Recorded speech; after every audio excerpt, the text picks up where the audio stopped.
This is Slam Pigs Podcast.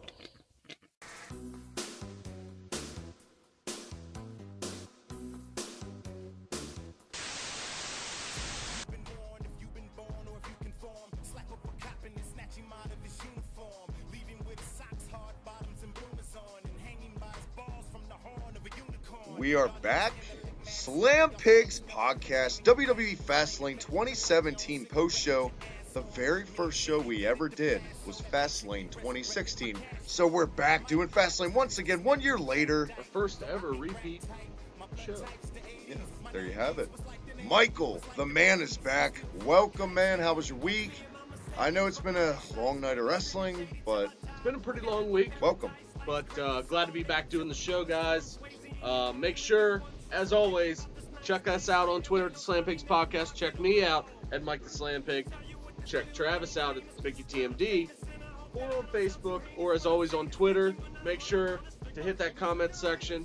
Love it. We're all over the place. And speaking of, it's about to expand even more. Michael, I just wrapped up this last week, recording the first episode ever. We can officially announce it on the show, doing with Grapple Vision from Grapple Vision. New show with him called Grapple List, and it actually drops tonight or tomorrow, but it's on its way. Hope you guys enjoy it. We're actually going to swap content. Going to have that project on both channels, so you guys that are on here not subscribed, which you should be subscribed. And Michael, have you seen his new Lex Luger videos? Yes, by the I way? saw part one. Wow. Yes. I love him, but Can't wait for part two. hey, stand-up, great guy, humble guy, always a blast doing anything with him, so look for that, dropping tonight or tomorrow, like I said. But Michael, welcome back to the show, and yes, at the Biggie Team D, you can follow me, Travis, back once again. Logan Myers Mirrors, the incredible Logan, welcome back, my man, thank you for coming back and trudging through Fastlane with Michael and I. What can you say? It was a meh. It was a night of wrestling that was, it pretty much fell flat by the end. It was totally predictable, and it gave the internet smarts, the IWC, whatever, everything they hate. I mean, a buffet of things for them to bitch about. But Logan, how you doing, man? Welcome back. Where can everybody check you out, Logan? Good save, Michael. They want to check me out, Michael? Well, they might. I don't know. I don't, but they might. They might. Check me out on Facebook. You can just search my name. I'm right there, of course. Logan Mears. Yeah. Whatever gimmick I am. What about Future Pro Wrestling, You know. Logan? Well, Future Pro Wrestling, is just slowly trying to pick it back up, but never know. Never say never. I might just be going solo.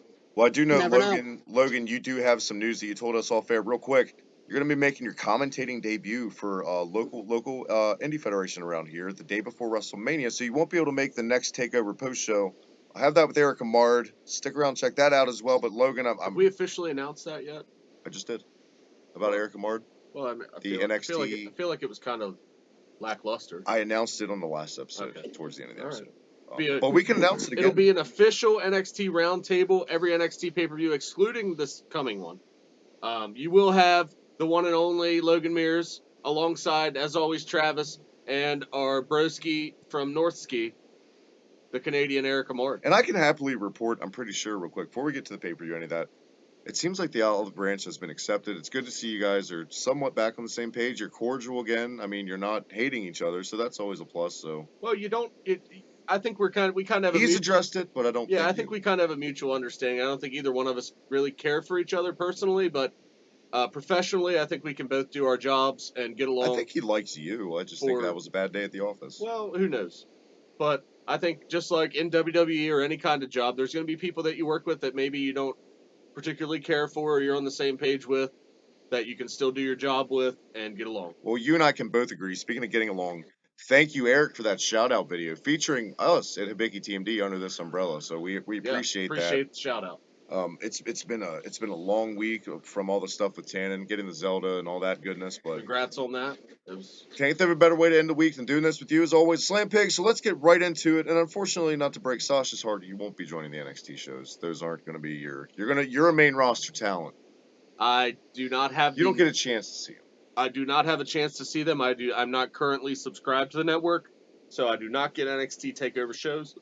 But you will always be able to find me here on the Slam Picks podcast for main roster, Raw, SmackDown reviews, and pay-per-views. You're not subscribed to the network, but I can also report guess who's online on PlayStation finally, Yeah, guys. I'm working my way towards the network, so you might have to leave me a little Yeah, space on just- NXT. You never know. $10. Just get Yeah. it. So, Might have to leave me a space in the future. But for now, I will be strictly main roster, pay-per-views, and Raw and SmackDown. all that aside, all that good stuff out of the way, guys. Fastlane kicked off tonight with, it's surprisingly to me, Samoa Joe and Sami Zayn. But looking back, it was a good way to start the show. It definitely, the crowd was into this match. One of the few matches they were actually into tonight. Exactly what I would have booked it like right off the bat. They didn't make Zayn look weak. They made him obviously give a fight, but they didn't make it a squash. But they made Joe look stronger in the end. Made it look You like guys may disagree with me, but I think Joe has been handled to a T, almost to perfection, since he's been on the main it's the way he roster. should be handled. From what I've heard and saw, I could tell that that the match was it was laid out very well to where it was back and forth there for a while, and then there towards the end, Joe just had a little too much for Zayn. Zayn is really, I hate to have to say you were right, Travis, but he's starting to become that lovable loser for me. That Daniel Bryan-esque. Yeah, maybe in the future, but I don't know if they're doing it purposefully. He doesn't have the charisma of a Daniel Bryan, but I think he can Well, get. if they let him have more mic time and let him let out his quirky personality a little bit more, I think he would become even more lovable to the fans. But I would say now give him time, but I think possibly he could invoke more sympathy in a crowd than a Daniel Bryan, like maybe on the levels of a Bret Hart, because he's very good at getting the crowd to kind of turn. And he Like, sells very well. you have your smart fans at the beginning, that want to be, always too cool for school and cheer for the heel. Yeah. But if it's a Sami Zayn match, sometimes a lot of those people come around and cheer for Zayn by the end of the match. And But Sami Zayn has always been a great seller. that's enough of us. Let's get to our guest. His thoughts. Logan, what did you think of how Fastlane kicked off? I actually really thought that this match actually fell to a T, and it didn't fall flat like the rest of the show did. Samoa Joe is going to be booked this way when it comes to guys like Sami Zayn. Sami Zayn's always going to be pushed as a underdog guy. Yeah. And I think, again, Samoa Joe needed this win more than Sammy right now. But that's the future holds. Yeah, we'll see what the future holds. Now, obviously, there's questions coming from this match. We don't know Rollins, where he stands as far as Mania, Michael. But what we can ask from this match is, what do you do with these two men going forward, with Samoa Joe and Sami Zayn? You want to start out with Samoa Joe? I will, and I will say, Logan, when I made the announcement earlier today on Twitter, you're going to be on tonight, you put out a rumor mill thing about Kurt Angle. Now, tomorrow is Raw, and we'll get to it later, but I expect Sasha to turn heel tomorrow. I also, maybe, if that's true, you think Angle, because of the history, it could be an Angle Joe type thing. Maybe he takes over for GM and fucks. I have no clue, honestly, what to do. I have my inside sources, but go ahead, Logan. Finn Balor. That's very possible. That's definitely a practical. I think that I predicted that a few weeks ago. Their feud was never resolved. Yes. In my opinion, in NXT. And I think that was done purposely because the WWE was like, we're just going to feed him on the main roster. It was that good in NXT. And like I said, it makes sense in the fact that it gives Balor and Joe something to do, especially on Balor's end, before he goes after his title, that he never lost. Yeah. This gives Balor something to do while not taking away from the Lesnar-Goldberg title match. So I feel like this would be a perfect way to get that going. I think you have to put Balor over in this match, because he's the champion that was never defeated for his belt. Especially, but no in WWE these days. Well, if they're going to go with booking him the way they were doing it before he was injured, I think it only makes sense to have him beat Samoa Joe at WrestleMania and go on to challenge for his title. In a friendly way, I'm going to disagree with you. I think I would still put Joe over at Mania because you have to keep that build towards Rollins coming back. So if Joe's already lost before Rollins come back, that takes a hell of a lot of steam off, Rollins getting his revenge. Well, what deserves more steam, Balor going for the belt or Rollins coming back? I think you can still have Balor because he's popular enough, and I think as little time as he was on the roster before, he got injured, he established himself so fast, and people knew who he was from NXT. I think Balor wouldn't be hurt as much as you think he would. I think you could easily insert him with who the champion is. Maybe they attribute it to him coming back a little too soon, maybe some ring rust. Yeah. That's how you get away with it. And I also think Rollins and Joe, by the time, if Rollins doesn't come back for Mania, it'll have this much lingering build on it that it won't need a belt. Yeah. You know what I'm saying? Well, that's a great debate, Travis. And But who knows? Slam Pig Nation, let us know what you think. Hit us up down in the What are you comments guys going to do with section. Joe? Well, depending on what happens this week in wrestling, what happens What would with you Raw. do with Samoa Joe? would you do Let with us Joe? know down in the comments section below. Brown. But yeah, he went over. But- Peanut Clutch for the win. Logan, go ahead. But, I'm going to make a point, but I'm going to finish it later in the show. Oh, you finish it. You can't put Finn Balor in the championship position right now anyways when he returns. It's just not, it doesn't make sense. It Well, does. that's what I But said. I will finish that statement at the end. Yeah, I said this would give Balor something to do before he goes after the belt. Obviously, when he comes back, you can't have him go straight for the belt because you have that match already set at WrestleMania with Lesnar and Goldberg. So this would not take away from that match and still give Balor something to do while going back after the title. All right, moving on, guys. And also finish what sorry. started at NXT. Yes, but to the other side of the equation, what do you do with Sami Zayn from here, Travis? I mean, obviously now your U.S. title match is pretty much set in stone, I would say. I mean, I don't want to look dumb, He's not going to have a title it's a match. pretty safe bet he won't have a title match. Andre the Giant Battle Royal. I don't even know if they're going to have it this year, honestly. They're going to have it. They like to get as many people at WrestleMania. Was the feud with Zayn and Strowman ever truly closed, come to an end, or interpromotional match? You know what I mean? I have no clue. This is what happens when you have a brand split. Yeah. And you don't want to put a Money in the Bank, and you don't. You know there's going to have to be some sort of multi-man match, whether it be multiple, even like a Battle Royal ladder match. Well, what's up? Cruiserweights, even now you got to fit the fucking cruiserweights Yeah. on the card too. So you got to put that into account. Well, what's Well, unfortunate? why don't you add Sammy? You could. I mean, what does Sammy weigh though? Is he 205? I think easily. I don't think he's. I don't know. We're gonna have to Wikipedia that or fact check that shit on Sami Zayn's weight. Get on a scale right in the now, comments, Sammy. let us know how much this guy fucking weigh. But moving on, guys, the next match of the night, tag team title match. Enzo and Cass getting the shot against the club. Hold the Mayo. Gallows and Anderson. Shout out to Carl Anderson. I got all tongue twisted for pulling double duty tonight. Filling in as one of Goldberg's security guards at the main event. So, but yeah, the tag team title match. You know, it's 212, by the way. there you have. Logan is on it, so can't get him in the cruiserweights unless he starts, big showing it, trimming down fast. 212. I'll say right off the bat, this It's only match. 7 pounds off. If you guys both close your eyes, and all you listeners close your eyes and picture this match in your head, it's exactly what you would think it would be. It did have a couple good little spots, and nothing that's going to blow your mind. This wouldn't be a match I would ever say go out of your way to see. The finish was okay with me. I didn't have a problem with it until they used it in the very next fucking match, but we'll get to that in a second. In a way, they did with the rope stuff. But yeah, the club retains. You had a Enzo and Cass hit the rocket launcher. Then you had Gallows and Anderson come in, hit a knee, put his leg on the ropes, and the ref didn't see Gallows push Anderson's leg off the ropes, and you had Enzo and Cass lose. So, guys, what do you think about this? I think this carries on to Mania. I mean, it kind of has to, especially with that ending, and they kind of got cheated out of it. Yeah, I wouldn't disagree with you. Go ahead, Logan. No, go ahead, Michael. I wouldn't disagree with you here. Guys are being very, very friendly for the first time. I'm gonna jinx it by saying that. It's early in the show, Travis. No, it's very. He hasn't really said anything that pisses me off yet. So give me a little bit. Stand back, Jeff Yes, Jarrett. Don't piss you off. But I think it only makes sense with the New Day being the WrestleMania hosts. You don't have to worry about them being in the title picture, and with Sheamus and Cesaro being kind of just An attraction. nowhere Filler right now. attraction.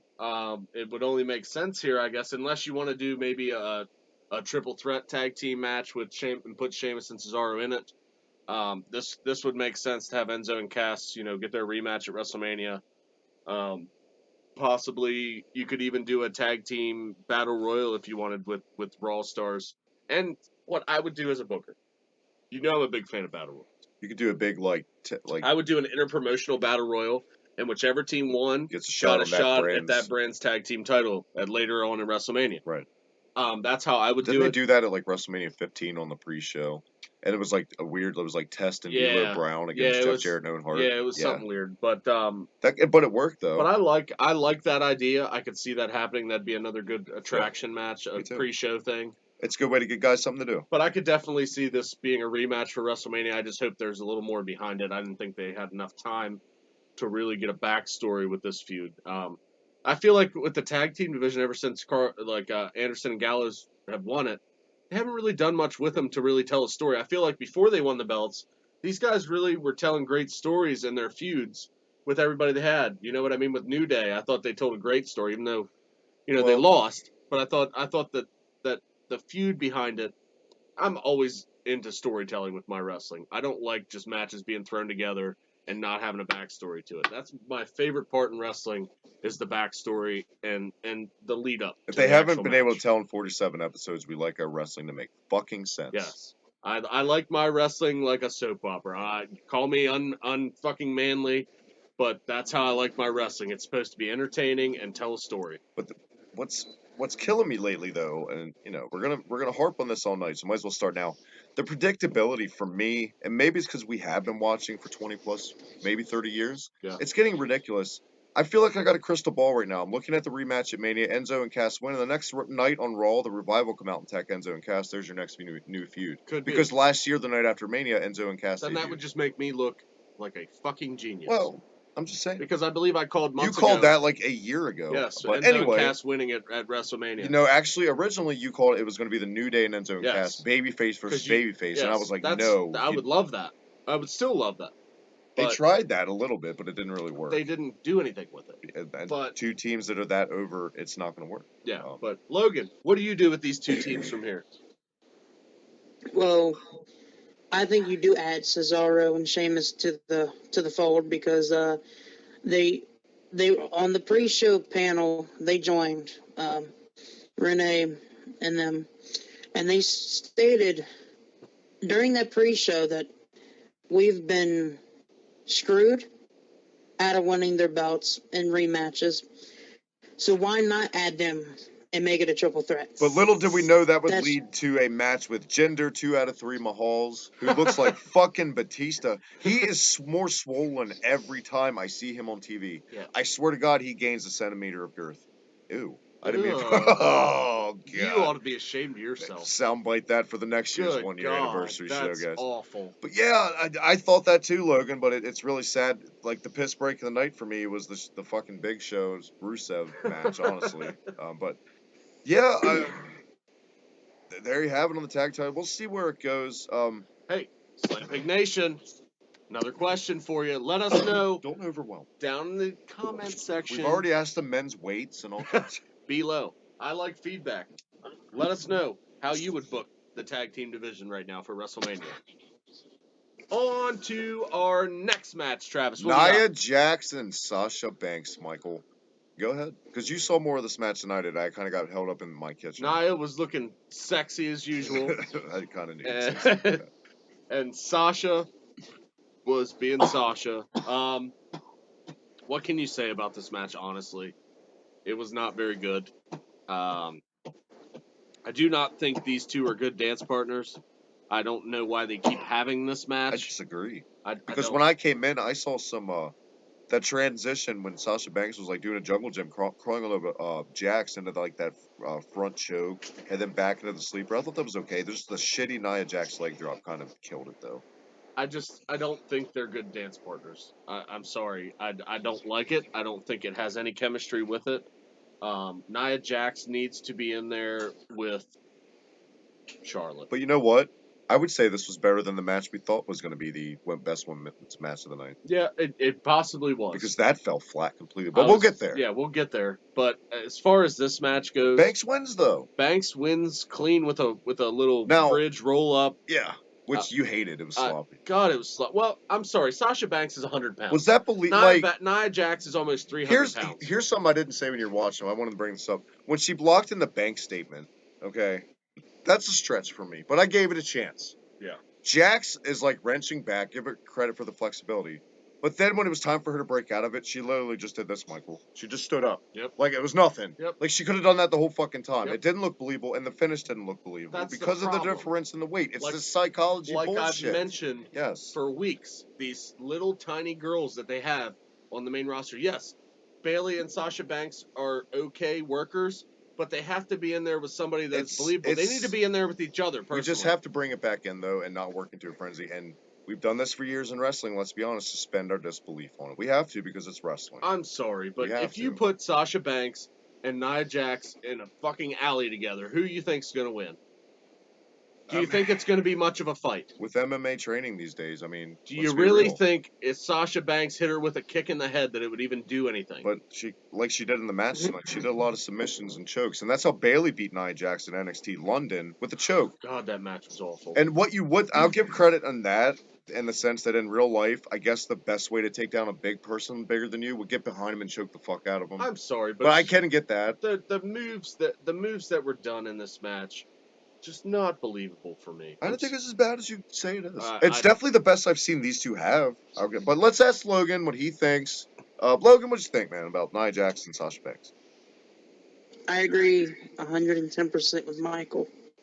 Ooh, You fucking better. You guys are just fucking best buds for life this You week. shut your Look at this goddamn wolf, mouth. the Wolf Pack. I'm NWO Hollywood this week. Go ahead, Logan. And this is the reason why. He's 110% correct on the moves do not look believable at all. Nia Jax could easily make Sasha Banks and break her like a toothpick. And it just, I mean, all the moves that Nia Jax put on Sasha Banks look like a complete squash. And what happened? Sasha Banks wins. I mean, come on now. Why should Nia Jax be added to a fatal four-way at Mania for the belt? Answer me that. Well, I could see why maybe they gave Banks the win here, but I didn't feel like she needed to win clean. I thought maybe Bailey interfering or something like that would have made more sense if they're going to go with a fatal four-way match. I felt like they should have intertwined the feuds a little bit better, especially with this match. If you're going to have a fatal four-way match where all four women are involved, I feel like. You alright? Yeah, sorry, I had a little burp. But This match just has you sick. yeah, I feel like it would have made more sense to have maybe Bailey out there for this match to maybe give Sasha a little bit of an assist since they were just going against Charlotte and Nia on a tag team match on Raw. Well, they saved a head scratcher like that for later, but they Well, flipped it just would have made more sense booking wise for me if Sasha didn't win clean. See, I'm just think I'm being the wiser of the host this week. I'm saving my anger for the other women's match because I think it deserves much well, more. I'm gonna give my opinion on every match. No, I know. But it's just I it was would have trying to made. be clever. and fail. I'm doing what they should have done booking wise. Well, here's what they should have done: taken this fucking part of the show and just ran like anything, because this was Jinder Mahal and Rusev. I think they had enough filler for this pay per view. My Okay. God. Well, no, before Jinder Mahal and Rusev, we get the debut of the New Day Ice Cream, which I'm not gonna lie, I didn't hate this segment, guys. I know we shit on filler in they didn't wrestling. even give any ice cream out. They didn't, but there was no ice cream in there. No. Line. Wasn't any fucking ice cream in there. Bullshit. They all had different color microphones and fucking Fruity Pebble I will- goddamn. I will say, tights. at least Kofi found a way. In all the years of wrestling, the first time ever, Skeet, Skeet, Skeet was used in a promo. Yeah. It's been accomplished, so shout out to Kofi Kingston. Hall of Fame worthy right I wonder there. how much shit they're gonna take for that backstage because you know New Day gets in Well, trouble. you know how it started. Vince was watching. Vince is 70-some fucking years old, almost 80. He doesn't get it.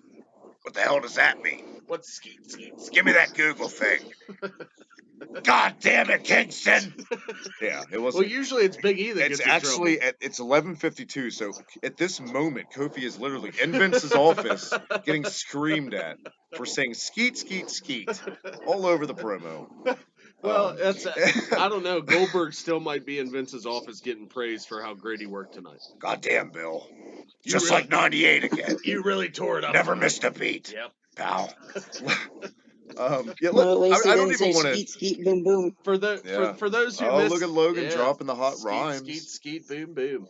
Yeah. But for those who missed it, check that out if it's still available before WWE deletes that part off there. because they do it with every New Day segment that they ever have. There's always one thing that the New Day says that WWE gets pissed about and has to delete. We're just going to entirely skip this part of the fucking show because we have a shit ton to talk about. We haven't talked about the Hardys and any of that stuff going on. This was just filler. Jinder Mahal, Rusev. Here comes Cesaro and Sheamus for a Cesaro Jinder Mahal match that the world's fucking clamoring for. Yep, the crowd was red hot for this match. You know, it's but this match didn't fall flat like the others. No, this match actually, I didn't hate it, but it was filler. It's Jinder Mahal, and I don't want to talk about Definitely wasn't my favorite Cesaro.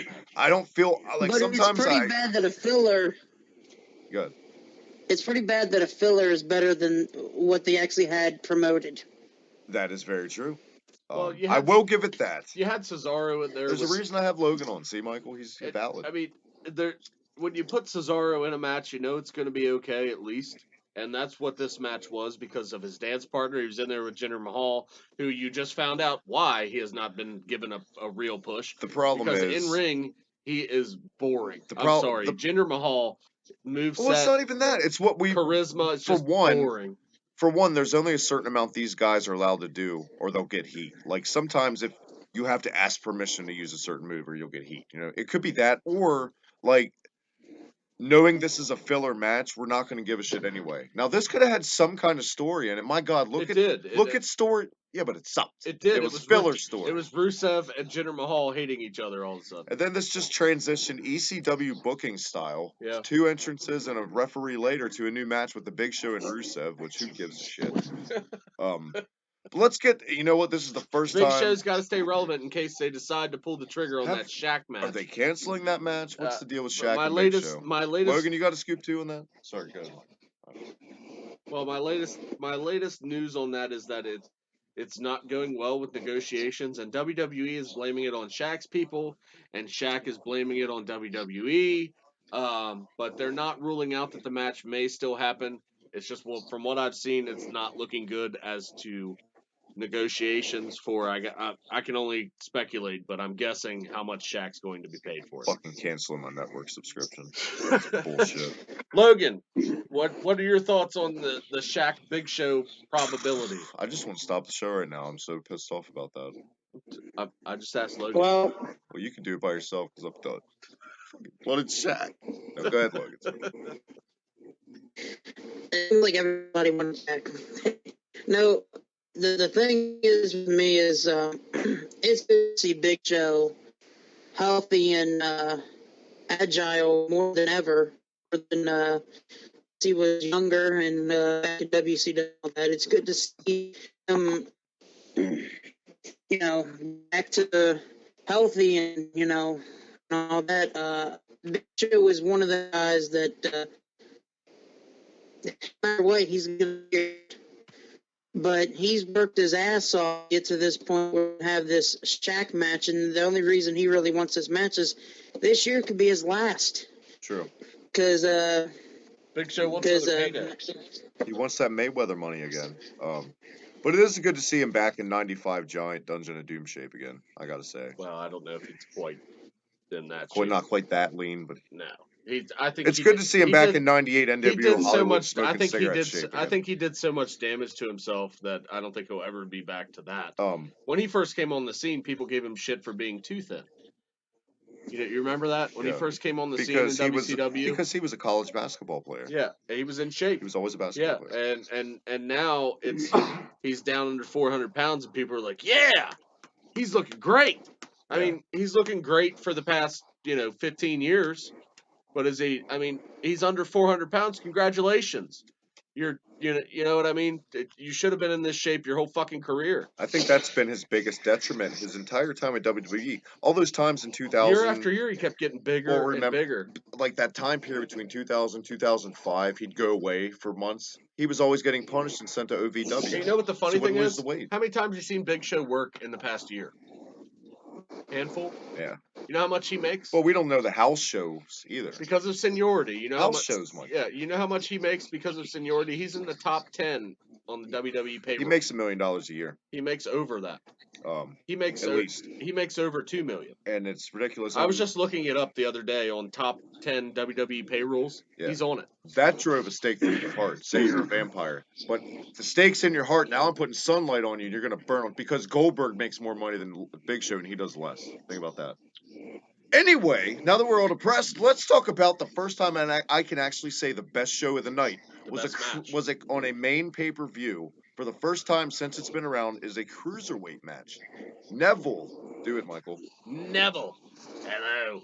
I'm sorry, I can't. That was awful. I'm sorry. What happened? You did it so well. My name is Neville, the king of the cruiserweights, and this is the king of the podcast. Make sure you listen to the Slam Pigs podcast. Defending against the gentleman Jack Gallagher, and the match started off a little whatever. Like I was watching 205 Live, but I really feel like the crowd got into it. They chanted, "This is awesome." First time I've heard that for a cruiserweight main roster thing on a pay-per-view. Since the tournament. Since the tournament. This match was hard-hitting. The headbutts, Michael. Jesus Christ. Let's talk about that sick-ass bump Jack Gallagher took. Dangerous. That German suplex. That released German suplex. From Neville. Having a little bit of audio issues with Logan. I'm getting a little bit of feedback. Maybe get a mic situated here for a second. Sorry for the audio technical. We're live, people. We are live. This is what happens when you do live. Logan, fix it. I'm here. Huh? Trying to get situated. All right. Is it better? I don't know. Is it? Yes, we're good. All right. Anyway, match of the night, guys. What did you think about this match? Were you a fan of this one, Logan? Was it your match of the night? I'm curious. Oh hell yeah! Give it up to Jack for putting on one heck of a match, and I think my favorite move of his is that damn headbutt of his.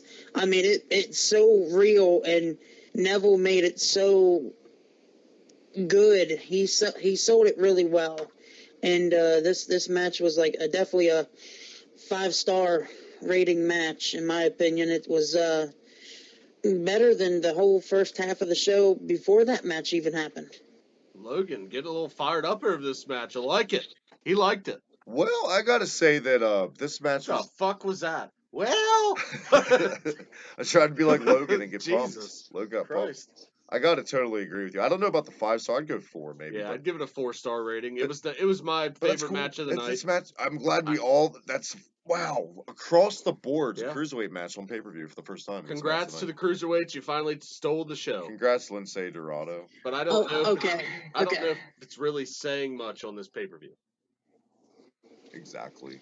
All kidding aside, this was a solid, hard-hitting, strong-style match. You can straight up say this was strong. And shout out to Neville's creepy, I'm going to fucking get up in your private guts predator stare, because he's really good at it. Yeah. It's creepy. Yeah, it was kind of gross. When he's like going for a move and Yeah, sitting on the turnbuckle squatting. He looks like a pedophile a little bit, I'm not going to lie. But his music is really good. Yeah. His new music, much better. And we finally saw the Red Arrow for the first time in quite a long time.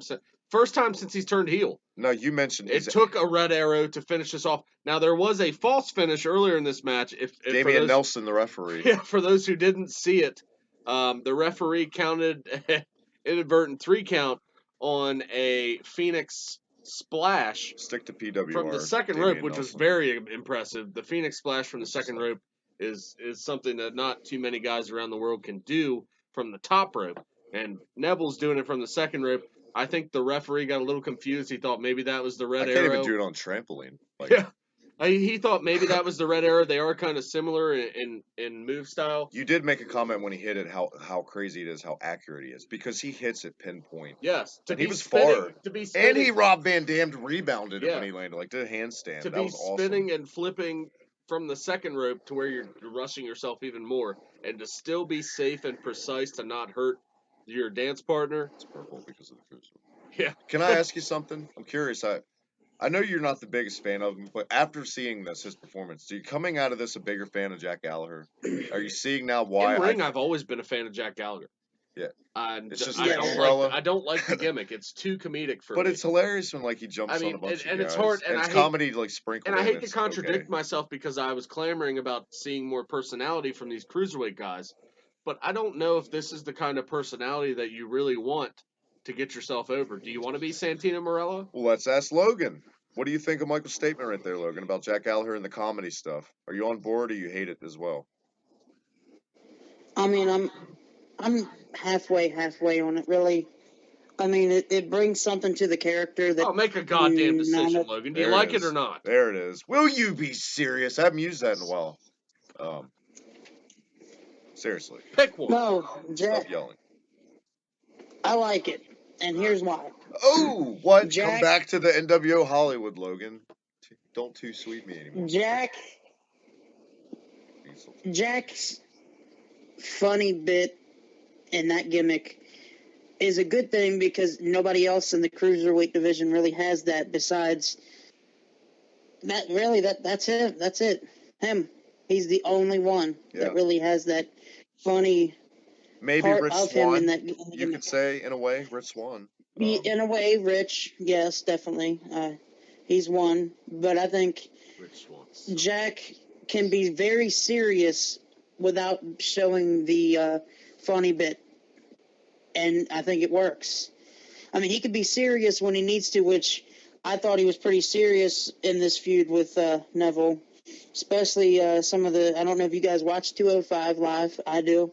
Here and there, I'll catch it. he's- I usually fall asleep. I'm not gonna lie, because it's late in the day for me anyway when I actually catch it, and it doesn't like grasp me. So, but I think Aries. It's gonna be Aries. Honestly, I think they're gonna, especially seeing that awesome video package for Aries tonight. That was huge good. package. Why was doing it? And the little comment they let him. I wonder if he called flack for that. He's probably told to say that. That's by right. Vince. If it's a pervy comment, it was probably from Vince.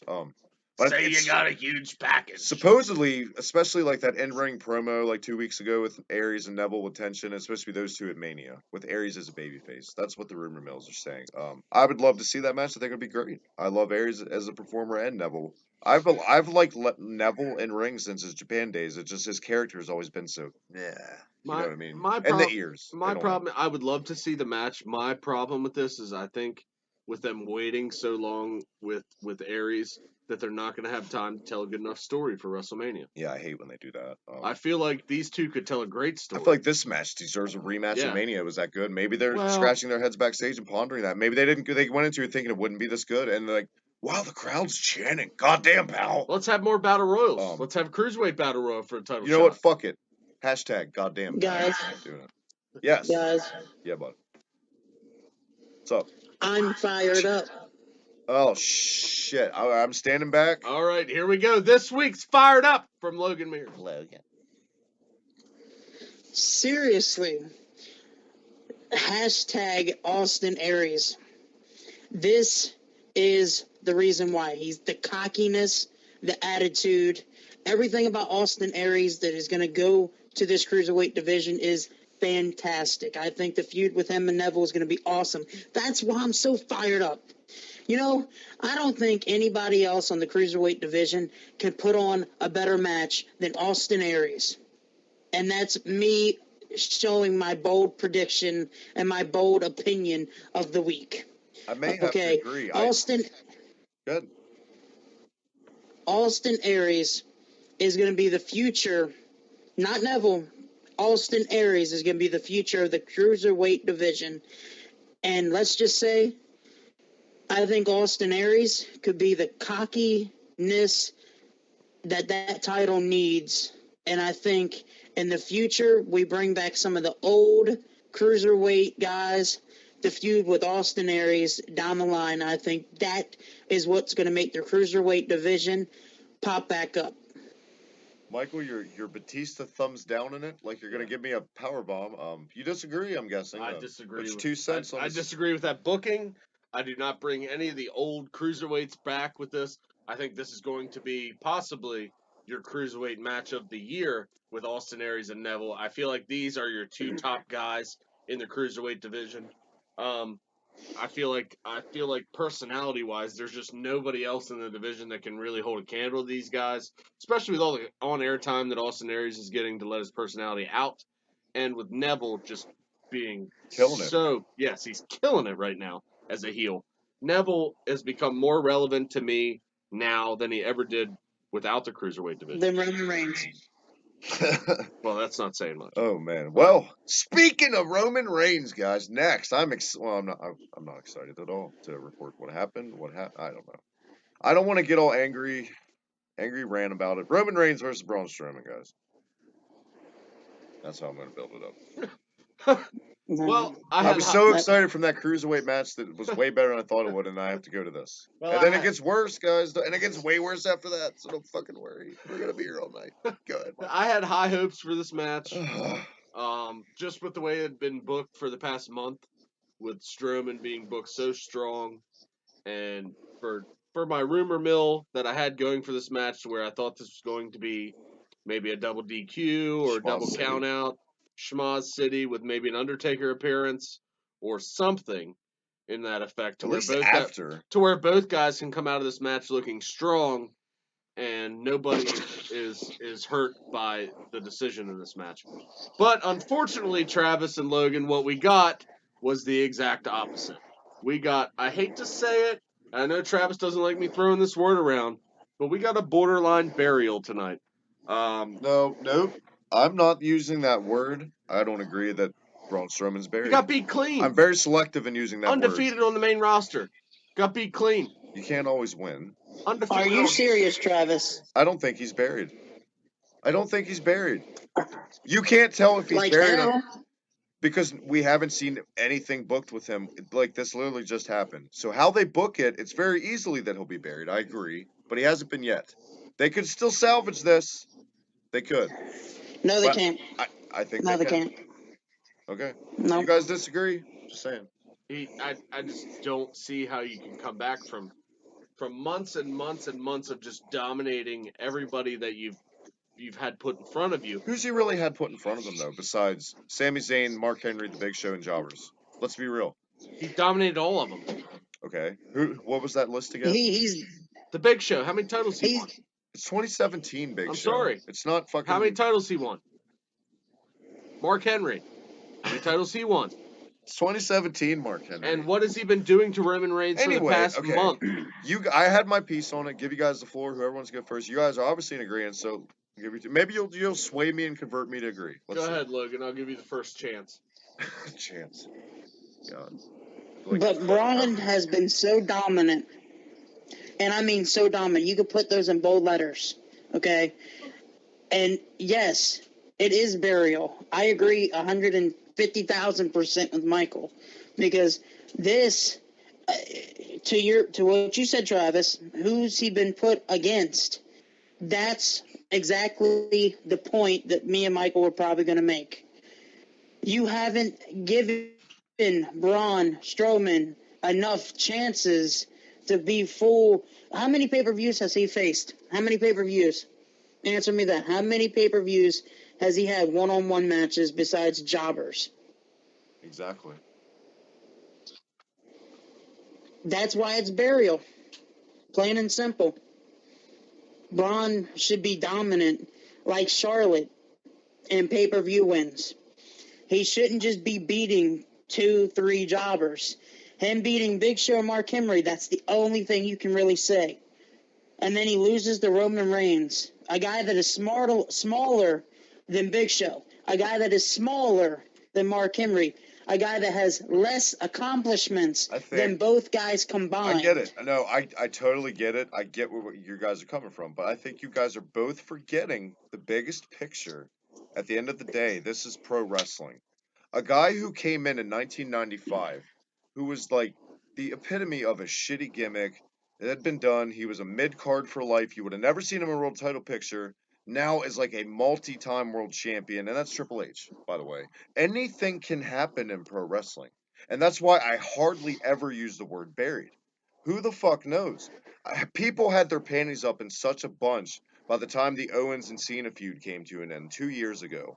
Kevin Owens now, believe me, I have a lot to be fired up about in the main event tonight. Because in my opinion, I'm going to use the fucking word buried in that. Because what they did in the main event tonight just took a fucking glove and smacked your entire current young roster in the face and said, you're not good enough when it fucking matters the most, when we make our most money. That's the biggest time of the year. You disagree. We will get to that. But yeah, I think you could do... It's wrestling, guys. I get it. It pissed me off too. You think the main event was You know the what? burial? I think this was the burial. Do you This know? is why. Do you know what pissed me off the most in this match? It was part of a selling type thing. That awesome power slam through the table. Roman seriously got right the fuck back up within 2 minutes, hit a spear, and Strowman was selling more than Roman within 5 minutes. That was one of my biggest problems with this match. The ending sucked. The ending just fell flat, especially. I get it, guy. And you're making the argument It's that he's not the buried. only He argument. gave Roman Reigns his finisher through a I'm fucking just table on the saying. outside. I'm just saying. I'm hesitant that I don't totally disagree with you guys. I'm just hesitant to use the word burial because it's a strong ass It word. hurts. If he's not buried, he has been Look, if I'm wrong, I he will has been totally set back. just for give it a quite little while. time. We'll see what they do with Strowman. But if I look back and say I'm Andre wrong, the Giant Battle I'll Royal. totally admit it. Well, that's is that an achievement? That's where he's going. That's like when you have an achievement on PlayStation or 360. It's one of the shitty achievements. Well, They're yeah, worth, like, I mean, Gamer Andre the points Giant for me. Battle Royals are like whoever wins that's like being the smartest kid with Down syndrome. But It's like they take all their jobbers and a couple guys that are relevant and put them in the battle royal, and whoever wins does nothing after that. It's like a curse almost. Cesaro won it. yeah. Well, Baron Corbin's Corbin. not doing horrible. Corbin has a. He's I now, don't mind that feud he's with now in Ambrose. an Intercontinental title feud a year later. I'm actually really coming around on Corbin. But anyway, Reigns. Speaking of lackluster, we said it earlier about the match. You know what was lackluster? They didn't have Taker come out even after the match, and they even stalled to make you think. Like, Same thing Jesus same thing Christ. they did with the women's championship match. Is it a lock That we'll that it's get to Taker next, though? but Is that a lock? My problem with this is what you mentioned. Reigns took Braun Strowman's finisher through a table, and within 2 minutes, he was giving Braun Strowman his finisher. We're in total agreement on that. At least that was the worst part of the match for me. But the power slam was awesome looking. But if he had sold it properly, but that ruined it. I just don't get it. I don't get why you're booking somebody to be so strong. And I understand he's going against your like fucking golden child right now on Raw, which is Roman Reigns. We gotta make Roman look strong. He's our guy. He's the guy. I get it, but why couldn't you have had the Undertaker possibly come out and cause interference in this match? I mean, if not, you could have some kind of way to set up some kind of schmoz phone finish. always blows up when it's a Reigns conversation. It always goes off. Never fails. Some kind of schmoz in this. There was no reason for Roman Reigns to win this match clean. None. I'll just say I don't care if he's wrestling the Undertaker. I don't care if you're trying to make him look. Do you really need to make Roman Reigns look credible to go against the Undertaker? They should have schmozzed it. I totally agree. There should have been a schmoz. Roman Reigns has been made to look strong for over a year now. I think I feel obligated to defend the Roman Reigns camp because in a way, because I see both sides of it. We don't look back at Hulkamania era and bitch about when like Hogan was dominant. We don't, you know what I'm saying? I think it's a case of we're older now, and I could see if I was young right now, he'd be like my Hogan. Yes, but you didn't see We Hulk have to Hogan. stop thinking, I guess, guys, all of us, that it's just catered to us. It's not just catered to our demographic. It's catered to everyone. We just have to accept that, I think. Yes, but what you didn't see back then was Hulk Hogan on television every fucking week beating people. It's a different time back then. You didn't see hardly anybody every week. They'd flip-flop. Then they had 1 hour, and there were jobber matches every week. There's a reason why crowds were red hot in the 80s when Hulk Hogan. They weren't overexposed like they are now. Plain and simple. And they weren't promoting guys that shouldn't have been promoted. The rest of the show is going to piss me off. Fair warning. You know what WWE did back then that I wish they did more today? They used their live shows to figure out who to push next and who not to. I feel like they get this idea in their head over a look on a guy, and they're like, oh, fuck it, just push him. Yeah. And they didn't do that back then, and that's the problem. They always compare Roman Reigns to Made in the USA Lex Luger. Yeah. Where they tried something. But shit. Put those two next to each other. The difference was, and I said this on Grapple List, and this is one of the topics, is why I thought about it. They listened, and they pulled the plug on Luger, and they went with Brett. That's why. Yeah. That's why it's different. But anyway, guys. Logan, your thoughts?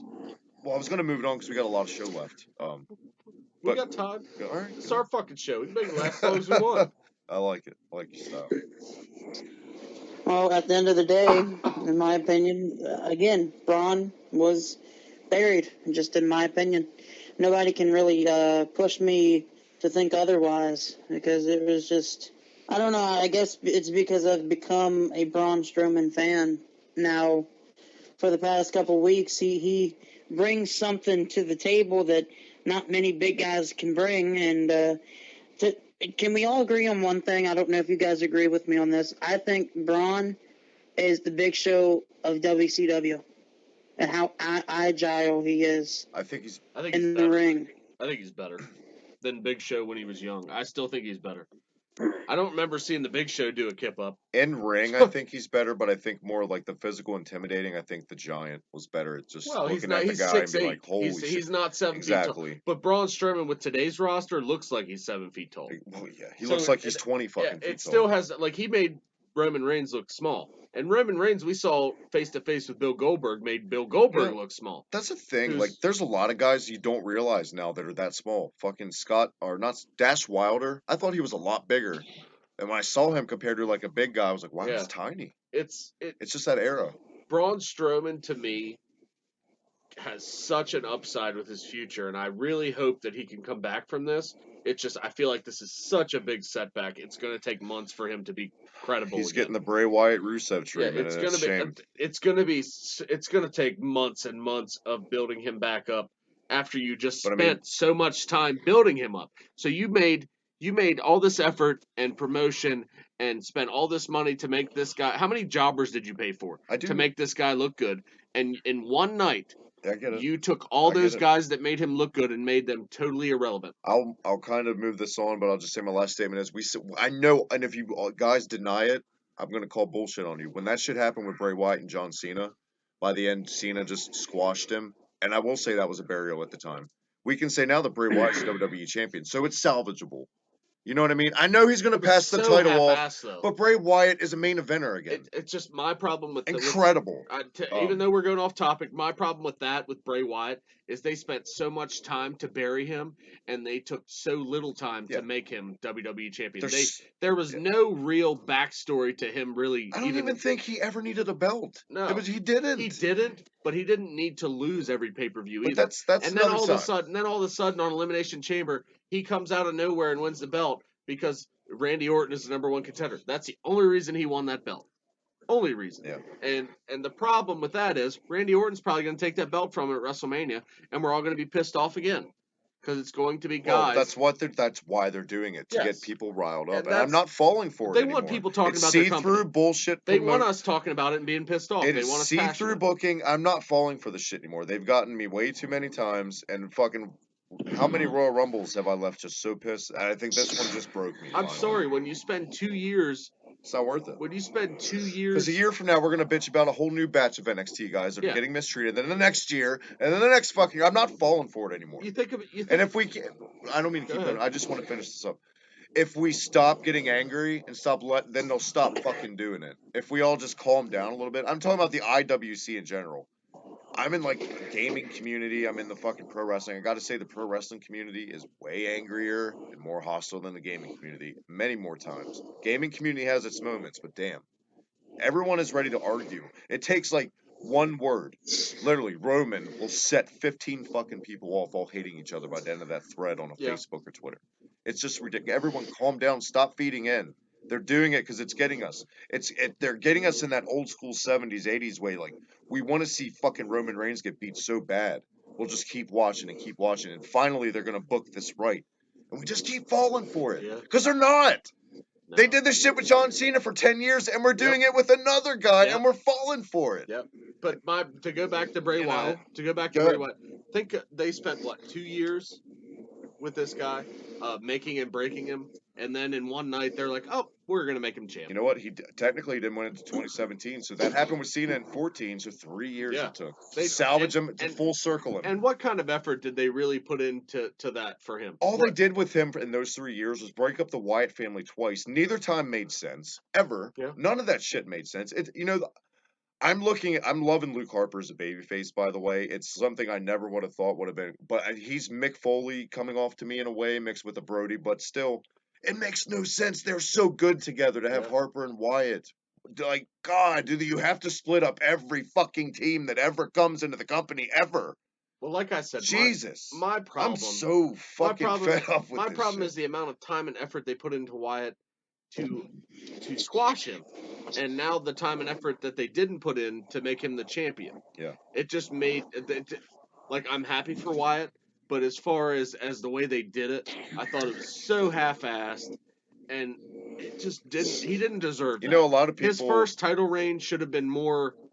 I don't know. You should have seen it coming more. You know what I mean? I know we all saw it coming because Orton won the Rumble. Yeah. But I felt like he deserved more of a backstory to chase the belt and get it. I feel like he should have had that belt when he was chasing Cena. He should have beat Cena, and then he should have got the belt. A lot of people are defending those pads on the Elimination Chamber, by the way. They're like, oh, how can you be so, like, you got to expand your mind and it can't be the same for, yeah.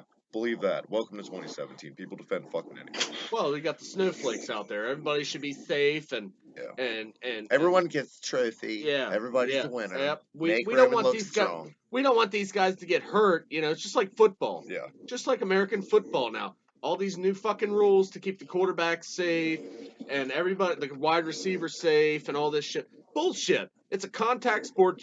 So is wrestling. You know what? If you can't fucking get paid over $1 million a year to take a bump on some grading for one night, then get the fuck out of WWE. That's the way I see it. Sorry, let's move it on. That's me getting fired up on this fucker. It's about to get worse. Charlotte versus Bayley, women's title. We got to move on, guys. I'm sorry, we can't keep dwelling on the Roman stuff. We got a show to get through. No, I just have one little thing, like a question for all the viewers, and then we can move on. Okay, you heard it here, folks. You're good. Logan's got one little thing. Logan's shouting out to you guys. Of course, got to. It's all about them. This is what. They are the reason why we're here. Exactly. Go ahead, Logan. After WrestleMania, who does Braun Strowman feud with going forward? Good one. We're not gonna answer that, Michael. We're gonna leave that to the listeners. Let us know, folks. What would your idea be for after WrestleMania? Good question, Logan. For Braun Strowman? Let us know down in the comments section below. Charlotte and Bayley, though. Like I said, the women's title match. Charlotte never losing on pay-per-view. They've been building her fucking streak up. 16-0. You thought maybe we had something to possibly take the place of the Sting off not having an Undertaker streak. It's always good to have some sort of streak in wrestling in some way. To add so much. That wasn't to be, was it? In a head scratch. I think, honestly, everyone knows what happened anyway. Sasha Banks ran down. Who's the fucking babyface? Who's the heel? This made no sense. Go ahead, Michael. This made absolutely no sense to me. This was probably even more than Braun Strowman, even more than the Braun Strowman Roman Reigns match. This book made worse sense to me. So you spent all this time building up Charlotte as this unbeatable woman on pay-per-view, and all it took for her to lose on pay-per-view was Sasha Banks coming out and doing nothing. No, not that. I mean, Bayley did hit the belly-to-belly announcer, but just the fact. Twice. I think it was a miscommunication because the referee looked plain as day at Sasha Banks when she interfered and put her hands on. And I was like, where's the DQ here? It wasn't a no DQ match, so I think that was a fuck up. I'm calling you out, Damian Nelson ref. Christ. But otherwise, head scratcher. There were so many botches in this match. Bayley, I'm going to say it. I was a huge fan of her in NXT.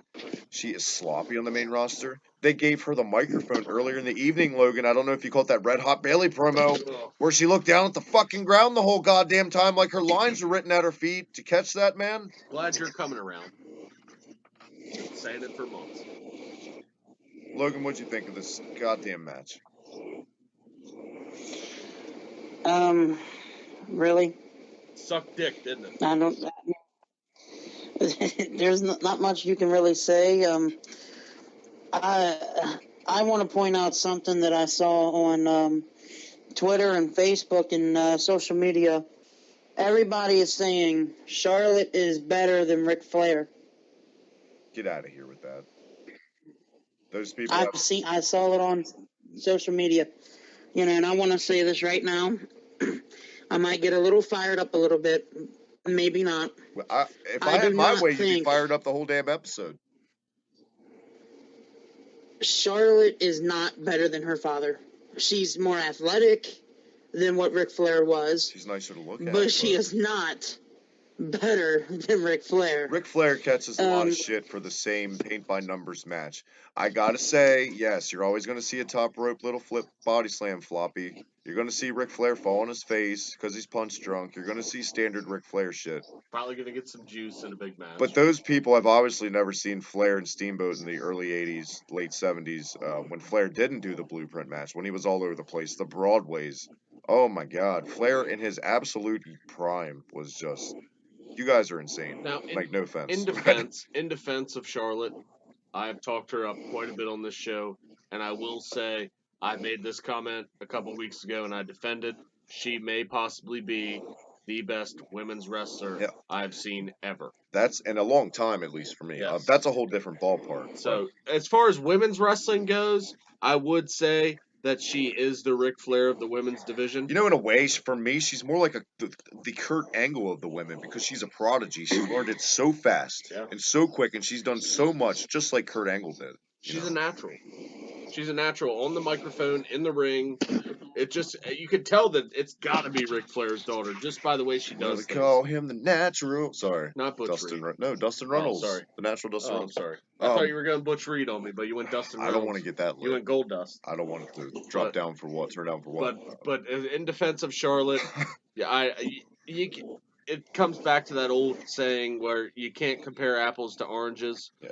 This is two different things, the women's division. Different times. Yeah, if the women's division still, as much as they try to build it up, it's never going to be as relevant as the title picture for the men.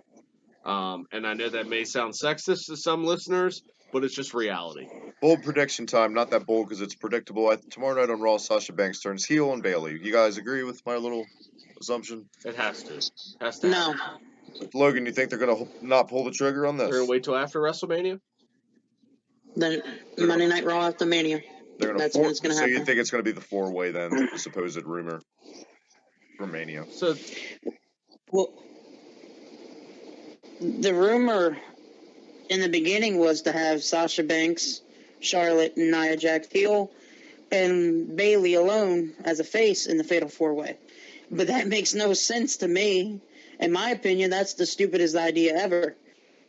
I mean, unless you're going to make Bayley that underdog and that whole entire thing. But why have Sasha Banks come out and help Bayley to begin with if you're going to have her just turn on her? Yeah. It's, I hate when they do this kind of, this, I like when a heel turn is built up well, but this is the opposite. This is dumb. It's just fucking pull the trigger if you're going to do it. You had a prime opportunity tonight. Why wait another 2 fucking weeks or a month or whatever? I hate to agree with Logan, but I'm gonna. I could see Sasha Banks turning after WrestleMania. I could see them building a. I agree with. I'm just saying. I could still see them building a Fatal 4-Way match, possibly. But to where I'm leaning right now, it could just be a tag team match at WrestleMania. But if you're going to build the Fatal 4-Way match, I could definitely see it. That's every Raw. Like team versus team, like the two heels going against the two baby faces. They do that every week on Raw. They have that tag match. But that's what you can only build from this. Yeah, I think they're trying to get away with just throwing the women on a card. I think they're trying to establish them on WrestleManias. So, they want to use them all in one match instead of using it all time. I personally, I don't mean to cut you off, guys, but I personally, damn it, Logan, don't apologize. I don't like the idea of Sasha Banks turning, anyways. I love the idea because I don't think she's a good baby. Better heel. She's an awful baby face. She's a terrible baby because face. She's not a good person to fans in real life from horror stories you hear, and you can totally see her kind of being that pompous little arrogant bitch.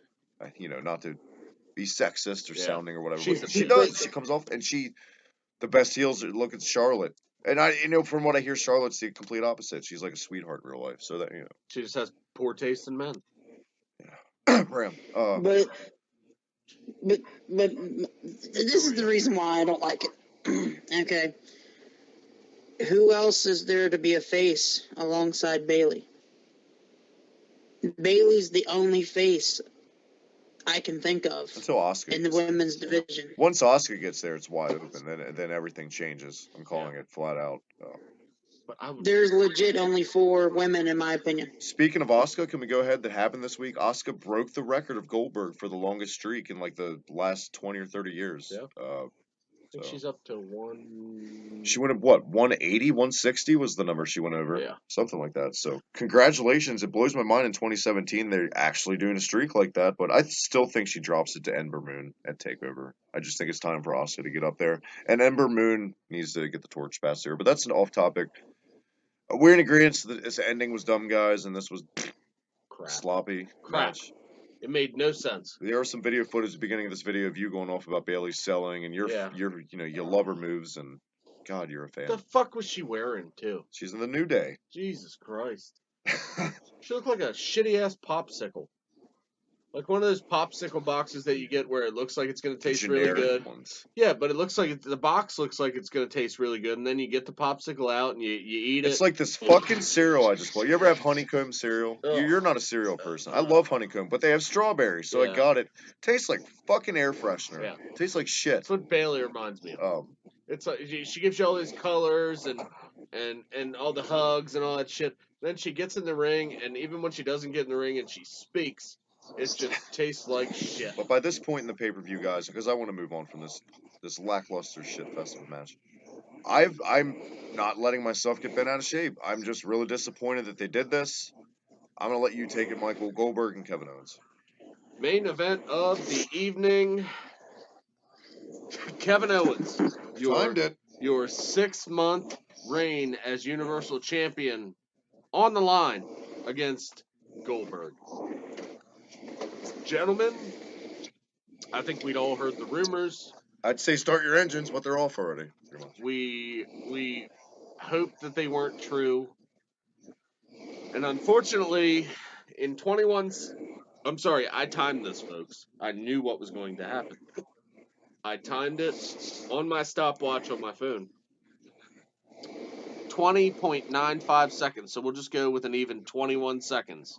After the bell rang. Okay, now Kevin Owens, to try and make himself credible as a chicken shit heel and a smart heel, he spent 5 minutes going in and out of the ring before the bell rang, and the crowd ate that shit up. The crowd loved it. Now, as soon as he finally decided to get in the ring and get in Goldberg's face, what happens, Travis? Chris Jericho's music hits, and Goldberg hits a spear. 1, 2, 3. No, spear jackhammer. Spear jackhammer. Excuse me. 1, 2, 3. I mean, whatever. It took longer for the entrances in this match than it did for the actual match. Can I say that I'm not going to get that worked up also because really they're fighting for a belt that all of us don't really give a shit about. We shit on it when it debuted, and nobody's a fan of the design. Is it that important? I mean, at least they're not doing this with the WWE title because of the lineage. You know what I mean? Like, I hate when they fuck up the lineage. But this is just we made up this title. It has no lineage, so whatever. I mean, they need the big money match, and I guess it needs a prop behind it. Obviously, I guess, Michael, you've never been a fan of Owens as the face of that champion type guy. I was either way on it. It could be much worse. Logan. I know there's a certain someone in Montreal who's probably really pissed. I know Mr. Eric Amard has probably broken a couple things tonight. Logan, what's your 2 cents on this? It's totally predictable fucking main event. That's exactly it. I wanted to throw 2 cents at this match. That's it. That's all I would throw at it. That's what it was worth. That's all I would throw at it. We agree on something again, Michael. Kevin Owens, I was a big fan of, and you guys know this. Yeah. You guys know this. Kevin Owens was my favorite, and it's disappointing. I mean, it furthers the Chris Jericho thing, which you really didn't need Jericho to come out tonight. Honestly, you really didn't. You could have had him come out tomorrow night. You know, I don't think the Goldberg-Brock Lesnar match at Mania needed the belt. That's just a personal opinion. Everybody else might say they may have needed it. I didn't think. And if no matter who wins between Brock and Goldberg, they're not going to be there every week to defend the belt. And that's the main thing that I hate about it. You're making this belt look just like the WWE Championship looked like when Brock Lesnar held it. It was just not anything. Now, Logan, I'm going to go ahead and play devil's advocate with you because I'm going to agree with you on one point and I'm going to disagree with you on another. Firstly, I'm going to agree with you to the fact that Goldberg and Brock Lesnar does not need a belt at WrestleMania. That is a special attraction match. I feel like you could have that as your co-main event and be just fine. But where I'm going to disagree with you with is where your thoughts on Chris Jericho not needing to come out in this match for their to for the finish and all that.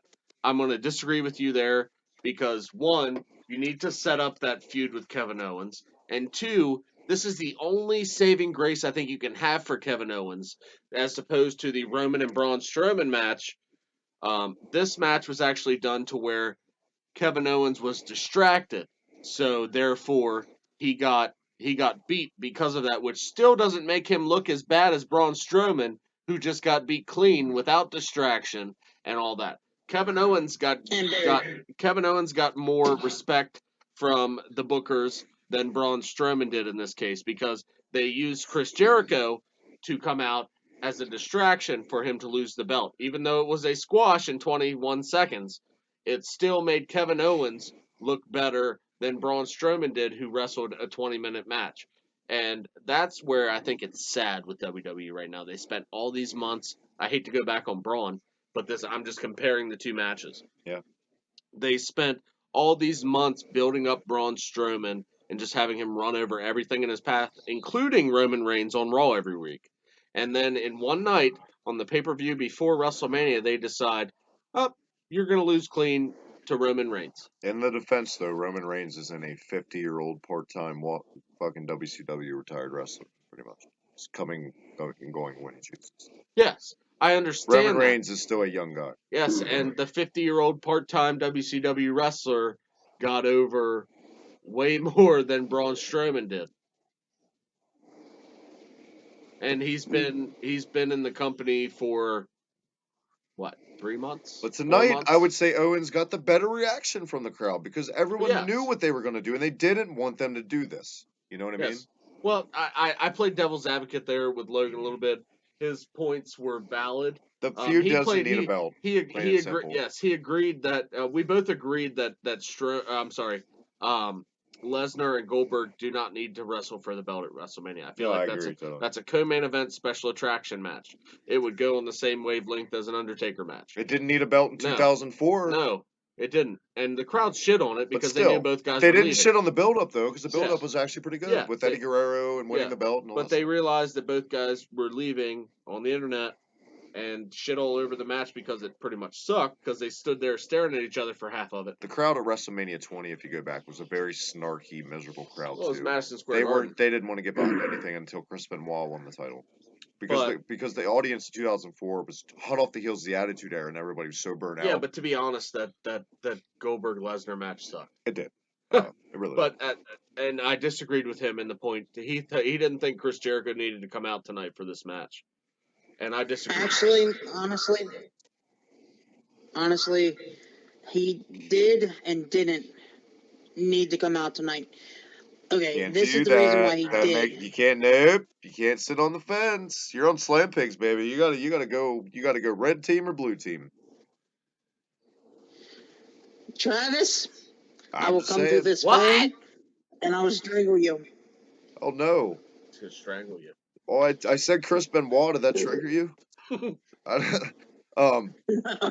but go ahead. I'm just messing. I'm pulling your leg. I'm pulling your legs now. Goddamn. Jericho did need to be here tonight because of what Michael said. Honestly, Michael was right. You're agreeing with me. You converted. His point is valid. There you go. You're a good brother. But at the same time, Chris Jericho did not need to be out there because no matter if he would have been out there tonight or not, I think he could have furthered the feud any show, in my opinion. Yeah. I just think had to happen tonight. You have a 6-month reign as champion. He needs to go down. I went into this tonight, and I'm glad we did make this bet. Honorably. I'm gonna get a sneak, pull the curtain back. We agreed not to do it. We're gonna have a video called the Fastlane Challenge. I thought they were gonna put Owens over. I thought Lesnar was gonna interfere. Honestly, I swear to God, this was what I thought. And Owens was gonna be Jericho and Owens for the belt with Owens and Jericho is the U.S. title as well, and not both on the line, but Jericho just because that feud's been built up so long. I feel like it deserved to pay off with the belt, and I felt like it seemed too predictable with Goldberg squashing Owens. They just wouldn't do it, but there I go again. Especially with Jericho being the most over person on Raw over the past 6 months. Yeah, exactly. The fucking list is the most over thing in the entire wrestling world. Besides Matt Hardy, it's a list. Delete. It's a piece of paper and fucking Christopher Lloyd looking Matt Hardy, or Christopher Walken in Batman Returns. Anyway, guys, here we I have go. a question. That's Fastlane. So what Fastlane challenge is this? Sorry, yeah. The Fastlane challenge was if Kevin Owens won, you would have to drink some milk because you hate milk, and I would have to eat some feta cheese because I despise feta cheese if Goldberg won. But I'm glad we didn't do it. I'd be eating handful of feta. Yeah, a big old swig of milk. It would have been. I thought you said you just made it sound like that's what you're gonna do. No, I said. I need to play it back for you. No, I said that's peek behind the curtain. The video we were gonna do. Yeah, go ahead and play it back because I'll be right. So you're gonna renege on it. No. Let's go ahead and grade this pay-per-view, guys, across the boards. A, B, C, D, or F, or fuck off, whatever you want to grade it. Logan, I'll let you go first because we always let you go last. Logan, what do you grade this pay-per-view? I'm only going to give it a C because of the cruiserweight match. But I do have one last question for everybody before you guys answer your final grades. No. I'm not allowed. You've used them up. I'm just kidding. Go ahead, Logan. Hey, you gotta have thick skin on here, man. You gotta have thick skin or you can't play in the pig pen. Like what I just did there. Look at that. Thick skin in the pig pen. I'm leaping Lanny Poffo in that shit. Go ahead, man. I'm just fucking with you. Do you really think Chris Jericho needed, and this could be a question to the viewers, okay? Let us know down in the comment section below. Do you really think Chris Jericho needed to come out here when Goldberg beat Brock Lesnar under 2 minutes? Do you really think Chris Jericho needed to like distract KO for Goldberg to do the same exact thing? No, why don't we fuck it? Well, let me go first. You always get. He said it was for the listeners. Mine's kind of a joke. That's for the listeners. Mine was going to be a smart joke. It wasn't really a response. No, you don't get it. I don't get my joke. It's for the listeners. Oh, fuck. Let us know down in the comment section below, Brown. I was going to let you grade it next, but fuck you. I'm going to grade it now. See? Look what you did. You don't upset me. You got me fired up. Good. D. Yeah. Flat out. D. The other thing that kept it from an F for me was the Cruiserweight title match. And the Sami Zayn and Joe match was really good, too. Okay, D+. Maybe a C-. Not good. Which one are you picking? D. C to minus. C-, D+. C-D+. God, I'm glad you're not a fucking elementary school teacher. Everybody get A's. Who the fuck would hire me to be an elementary school teacher? You'd have 3 different grades on everybody's paper, and no parent would know what the fuck you graded them. I have a chin strap, for fuck's sake. You don't hire someone to do that. Jesus, Mary and Joseph. Michael, D. A-? D fucking minus. Oof. What kept it above an F+? The reason it kept it above an F+ That's bad. Was the Cruiserweight match, like you said, and the Samoa Joe Sami Zayn match. There was 2 good matches on the card, but not enough to take away from the filler matches on the card, the shitty-ass title matches. The women. Yes, and the Roman Strowman match. There you have it, the lowest graded show ever. What do you get when they're? I mean, I'm just saying. On the Slam Pigs, is this? I'm just saying when you do a test in school and you get 2 out of 8, what do you get? You get your ass beat by your parents when you get home. Is what you get. You get a D. You get a D-. Vince needs his little silly ass beat right now because this show wasn't very good. I don't recommend it. Don't go out of your way to watch anything but the Cruiserweight and the Joe and Sami Zayn match. Logan, thank you for joining us, man. Well, it's always good to be here. I mean, I'm giving Travis's final grade an F because he don't know what he's actually grading. Oh, shit. He doesn't even know what grade he's given. Oh, Mr. Nice Guy finally getting a poke at him. Oh, shit. Well, if you want me to flat out grade the show, I will say. Oh, now you're going to have a grade. What? Well, I mean, you can't call my bluff, and I'm a man at the end of the day. It's a miracle. D+. Oh, really? Logan, the walking miracle himself. Handsome Rusev debuted tonight. I guess Handsome Logan's next. But Logan, in all seriousness, man, we kid on the show. You're damn right. But hey, it's always good to have you on. And the next time I will talk to you, my friend, is NXT TakeOver Orlando. No, you won't. You won't be there. Oh, that's right. I fucked it up. Jesus Christ. The one after Travis. that, you'll be on. Jesus Christ. How much herbal You supplement? might as well have me for WrestleMania, since I'm missing this one. I'm gonna try to 4 or 5 man booth it, and it actually comes through this time. We'll see. I'm not making it. I'm not promoting anybody anymore. I've learned my lesson. WrestleMania is the biggest show of the year. We got some things to discuss. There's nothing final, but Probably grapple. Nope. we'll see who we decide. We'll make the cut for our WrestleMania post show. But Logan, you will definitely be one of our finalists. But hey, it's not even like that. But hey, buddy, thank you for coming on. As always, taking time, trudging through this awful fucking pay-per-view, and being a part of history is the lowest graded show on Slam Pig so far. So have a good night, man, and we will talk to you down the road.